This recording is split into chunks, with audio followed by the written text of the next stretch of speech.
Welcome back to my channel, Navigating Midlife Live. Menopause. Of course, we're always talking about menopause, but is coffee making your menopause symptoms worse? And why should we talk about this? Why am I guess, sort of singling out coffee or caffeine in particular? I think that this is really, no, I don't think, I know this is really important. And there's a number of factors that I guess come into play. We all know that coffee has caffeine, and of course, caffeine can give us energy.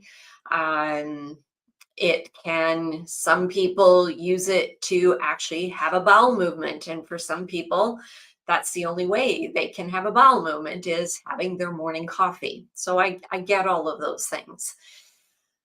And as much as I or any other woman would hate to admit that things change, our bodies change, our systems change when we go into menopause, the reality that is that it does definitely. And caffeine does have a bigger effect. So let me associate two things here because there's a number of different factors that come into play.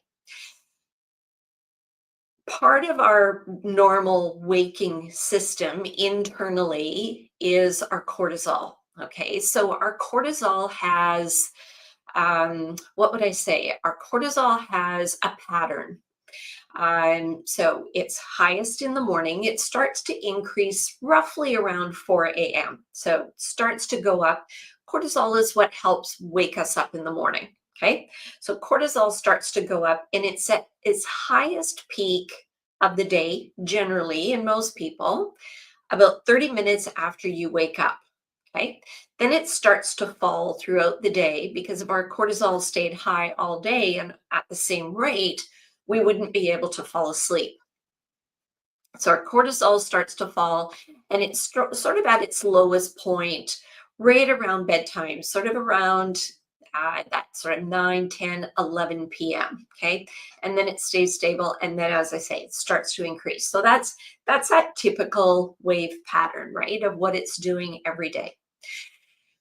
So when you think about cortisol being at its highest 30 minutes after we wake up, and if the first thing we do, we get out of bed, we go straight for the coffee. Some people have automatic coffee makers. So, of course, it's ready and waiting for them as soon as they get up. But then, some people actually make their coffee, but it doesn't take very long to make coffee, right? So if you're having your coffee within that 30 minutes or right around that time period, what you're doing is you're further increasing your cortisol. Now, that can add a number of issues. One, for people who suffer from anxiety, sometimes it can make that worse or sort of set you up for the day. So that can be an issue, most definitely. But with that cortisol increase, so here's the thing. And I don't want to get too sciencey, but I feel I need to give you some information so that you can put this into perspective. So when we go into menopause and our ovaries are no longer or producing very, very low amounts of estrogen and progesterone, what takes over is our adrenal glands. Our adrenal glands are where our cortisol is basically produced. Signals come from our hypothalamus, like there's a whole chain system there. But basically, what you want to know is the cortisol comes from our adrenal glands. Okay. So, our adrenal glands are also what take over in producing hormones that get converted into estrogen and progesterone when we go into menopause. So, what's happening is you're increasing your cortisol. That increase in cortisol kind of takes away from those other hormones being produced. It can lessen the amount that those hormones are being produced. Now, I'm going to add another layer on top of this. And this is why sometimes it's so hard to understand what's going on in our bodies, right? Because there's so many layers. But along with the cortisol that's being produced from the coffee or the caffeine in the coffee, the other thing that can happen is, okay, say you wake up, you're stressed, you know you have a busy day. Well, your cortisol is already high because that's morning cortisol. Now you're a bit stressed about your day. Maybe you've woken up a little bit late, or maybe you just didn't get out of bed right away. And, now your cortisol level is a little higher because you're stressed. Then you're going to have some caffeine on top of that. So now you're going to increase your cortisol even more. And your adrenal glands are saying, hey, I'm here to support you. I'm here to do whatever you need me to do. I see that you need this extra energy this morning. But they're going to slow down on producing other hormones. So this is where we start to get a big effect in menopause. Now, does caffeine increase menopause symptoms? For a lot of women, caffeine definitely can increase hot flashes. For some women, it doesn't. But I want to share a story of one of my clients who, let's see, she went into menopause, I think it's about 3 years ago now. And we made various changes. And like anybody, it takes time. I see my job or my role when I'm working with somebody is I provide you with the information, I provide you with the guidance and the support to help you, I guess, kind of make sense of everything of what's going on with your body. But I can't force you to make changes. You have to be ready to make those changes on your own. Coffee was the one thing she was not prepared to give up. And here's part of the reason why. She is one of those people that she needs to have 2 cups of coffee per day. Otherwise, she wakes up with a severe migraine headache. And she has tried cutting it down, but it just didn't work for her. Plus, she loves her coffee. So she really wasn't willing to give up her coffee. Okay, great. I understand that. And let's work on everything else to see how much we can reduce your menopause symptoms. Overall, her menopause symptoms were actually really quite good. The one thing that didn't go away was her hot flashes. And, I've looked at everything else. We made sure that her thyroid was okay and that wasn't causing issues. She really, changed up her nutrition so that there weren't things coming from her nutrition that were going to be causing the hot flashes. She gave up alcohol, which, was sort of another thing that made her feel good, but the hot flashes were still there. I was really hopeful after she gave up the alcohol that her hot flashes would go away, but no dice. Then I introduced her to matcha, which is basically green tea leaves that are just ground into a powder. Most people are pretty familiar with matcha. Matcha is really having a moment right now. So I introduced her to matcha. So she decided she was going to replace one of her cups of coffee with a cup of matcha to see how she would do, whether it would work for her or whether she would still get that severe migraine headache. So she still had her morning coffee, but then her afternoon coffee she replaced with the matcha. And first day, no issues. Second day, no issues. Here's part of the reason why. Matcha has a much more sustained release, and it also doesn't have the same effects on our cortisol. Matcha contains very certain components, one of them being theanine, and that actually helps to reduce anxiety, it reduces the cortisol effect, all those types of things. So she did really well. And she messaged me and she said, I think I'm getting some relief on my hot flashes. Now, she's only been doing it for a couple of weeks. So everything is good so far. But I want to make sure that this is something that is sustained. And I'd really love for her to go to 2 cups of matcha a day to see if this would totally get rid of her hot flashes, but I'm not sure. She's not totally ready to do that yet. Okay, So let's go back to caffeine and what it does to our menopause symptoms, cortisol, all that type of stuff. So, one of the things I also talk about is the menopause belly. And for a lot of women, this can be a huge source of frustration. So, that's that weight around the midsection. And I've even struggled with that at times. And as I always share, every woman is very unique. So I can provide the information, but how it's exactly going to work in each woman, I don't know until we actually do it, right? Because there's so many factors of sleep, factors of exercise, overall nutrition. Is it something that you're following on a regular basis? All those types of things. Stress, that's another big one. So all these things can add to, how your body is reacting. But let's go back to the menopause belly. So cortisol, and okay, so we know that caffeine is connected to a cortisol increase. We do know that cortisol, higher levels of cortisol, can predispose somebody to carrying more belly weight. And so this is where the caffeine or the coffee that you're having could be contributing. Now, there are no specific studies around this. The how did they put it? Because I always want to look things up just to see, what's out on the internet, what are the studies, stuff like that.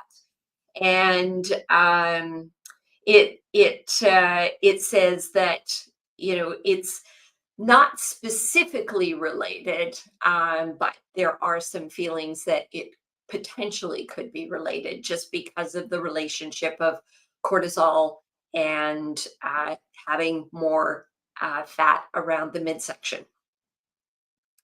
Now, the other thing is so it can relate to what's going on in midsection. Now, I've never been a coffee drinker, and I still had that bit of menopause belly. Well, what was it for me? It was definitely stress. And maybe having few too many muffins and cookies and those types of things. Because when I get stressed, that is my go-to, right? That's the things that I want to comfort myself when I'm stressed. So there's definitely a connection between higher cortisol levels and menopause belly. And as I say, there's going to be multiple factors that can relate to how that's affecting each woman. But here's the other thing about coffee. So, and I do want to cover off about the bowel movements as well too. I'm not shy to talk about all these things, and I think it's important to know about them. But let's go back to blood sugar for a second.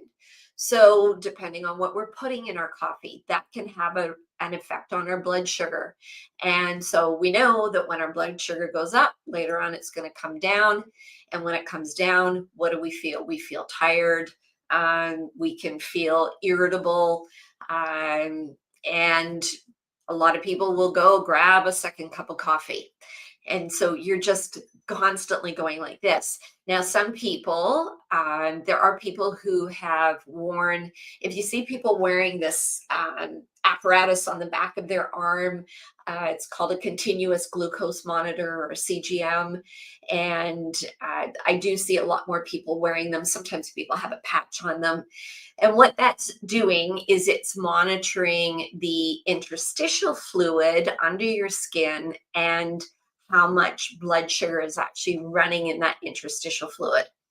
And so it will monitor what's going on and it will give you readings. You have an app that you watch and it will give you readings. For some people, they can have a black cup of coffee and it doesn't affect their blood sugar. For other people, they can have a black cup of coffee and it increases their blood sugar. So add in milk, add in some sweetener, and potentially you've really spiked your blood sugar. So that has many consequences. The other thing is coffee can have a real effect on our overall hunger hormone or feeling hungry. For some people, coffee actually blunts that state of feeling hungry. And so people will hold off not having coffee for a while because, that sort of sustained them. And if you've watched any of my other previous videos on intermittent fasting and waiting till later in the day to eat, it can actually cause a lot of other issues as far as eating too much later in the day, because coffee can do that. It can blunt your hunger initially, but then at some point, your body's still going to want that food. And that's where, for some people, that's where they start to get the munchies even after dinner later in the evening, and it can be caused by the coffee. I'm not saying absolutely for sure in everybody, but giving you a general overall, this is what happens in a lot of people. So, blood sugar definitely is another impact that coffee can have. And again, when we're dealing with menopause, we want to keep our blood sugar more steady because estrogen, that lovely estrogen, is one of the things that helped us control our blood sugar. So, once we go into menopause, it can be more difficult to keep our blood sugar at a more balanced level or without those constant spikes and drops. And so this is where, maybe avoiding that beautiful cup of Joe in the morning is something to think about. Now, the other thing is of course, we all know that coffee can interrupt our sleep. Now, there are people who they process caffeine completely differently. It's actually a genetic marker. And in my DNA test, that's one of the reasons I can't drink coffee is because of the way my body processes caffeine. It makes me extremely jittery and it lasts for hours. It lasts almost all day. I can't even drink decaf because decaf will do the same to me because decaf still has a certain amount of caffeine in it. But there are people who process it very differently. My mom was one of them. She could have a cup of coffee a half hour before bed and sleep like a log. And I know other people that can do that as well too. But having coffee later in the day absolutely can disrupt your sleep. So once again, in menopause, this is where, not having the same levels of progesterone can make it a little more difficult to sleep. And so adding in a cup of coffee anytime after lunch has that potential of further disrupting your sleep. So I guess the way I look at it, not worth it.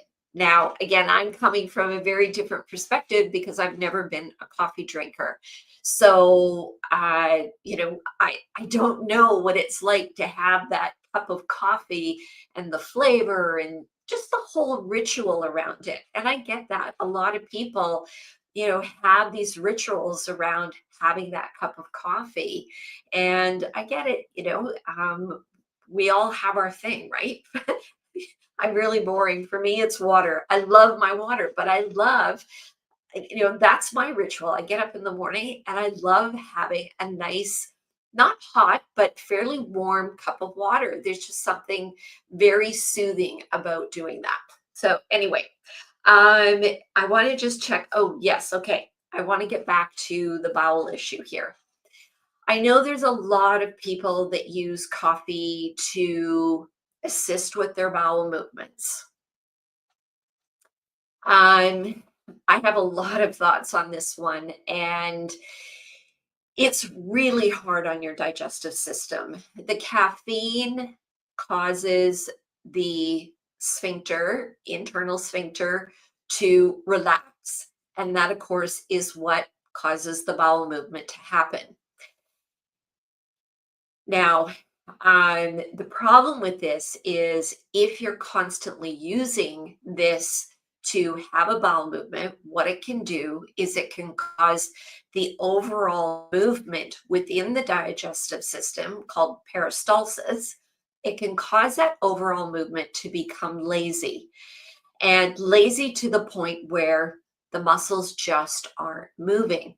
So eventually, you might need more coffee or you may need laxatives to get yourself moving, which can be a very slippery slope and it can be quite dangerous as we get older. As we get older, everything is changing. We don't have that same muscle capacity that what we had previously, and especially with the loss of our estrogen.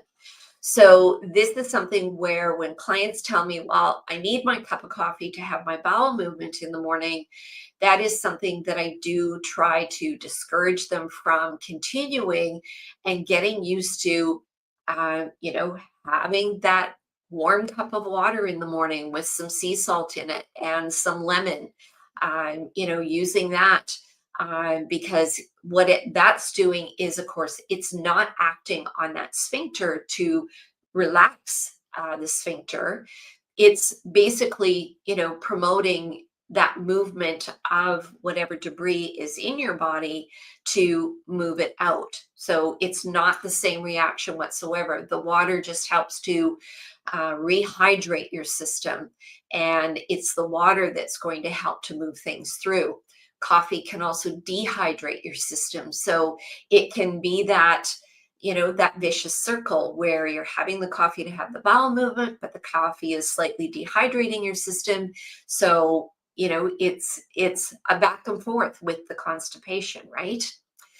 So it's something that I don't recommend from that perspective, is using coffee to have a bowel movement, because as I say, it can be a slippery slope, and you really want your body working as naturally as possible. So using things like fiber, a lot of people will, you know, if you have oatmeal in the morning, put a tablespoon of flaxseed in your oatmeal. The oatmeal is full of fiber, rolled oats or steel cut oats, not the quick oats, and, you know, a tablespoon of flaxseed, and that's going to be perfect. Some people use psyllium husk to increase that fiber.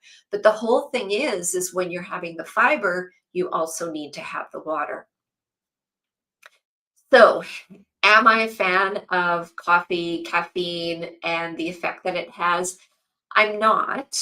There's many reasons to not have it. I think I've, you know, given you enough information and I'm not trying to, you know, scare you or anything like that. I just want to provide the facts. That's all I want to do, is provide the facts on how coffee affects your system and things to think about. Now, I want to get back to matcha for a second. So, matcha's been around for a long, long time. And I remember, gosh, when I was working in the corporate world in the early 2000s, I would go to Starbucks and get this matcha. I don't even know how I found out about it. And I always felt really good after I had a matcha. And even one of my teammates noticed that, you know, occasionally they'd call me and I'd be in this really cheerful, happy mood. Not that I was ever cranky, but I started to realize that it was the matcha that was, you know, giving me this little high. And I thought, oh, that's kind of cool. Of course, fast forward many years later, go to school, nutrition school, and find out that matcha contains a component called theanine. And theanine is something that puts your brain into an alpha wave state, which is a similar state to when we're meditating. So, of course, we know that meditation can really help with our mood and help with calmness. Well, this is what theanine does as well, too. And you can actually get theanine in a supplement, but it's naturally in matcha. So, you know, to me, having a matcha first thing in the morning, you're getting great components in the matcha because of the dark green color. It's really high in, you know, vitamin C and zinc and those types of things. But the other thing is you're also now having this incredible drink that's putting your mind in this, you know, very calm, happy state. It's not going to affect your cortisol because the caffeine release is much more sustained. It lasts longer, it's more sustained. So you're still getting your caffeine. And to me, that sounds like a perfect combination. Having matcha first thing in the morning puts you in a good mood, hopefully reduces your overall stress because it's not bumping up your cortisol. So I would highly recommend matcha. And, you know, If you don't want to make it yourself, pick it up. There's lots of coffee shops that are offering it now.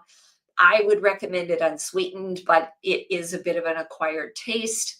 You can have it with milk, coconut milk, whatever. It's absolutely delicious. Um, the other part that I wanted to talk about is with respect to the coffee. If you're saying there's no way, I'm not going to change, I have to have my coffee, the one thing that I would encourage you to do is to at least wait 30 minutes, preferably an hour before you have the coffee. Let your body do that natural cortisol spike. Let your cortisol start to come back down, and then have your cup of coffee.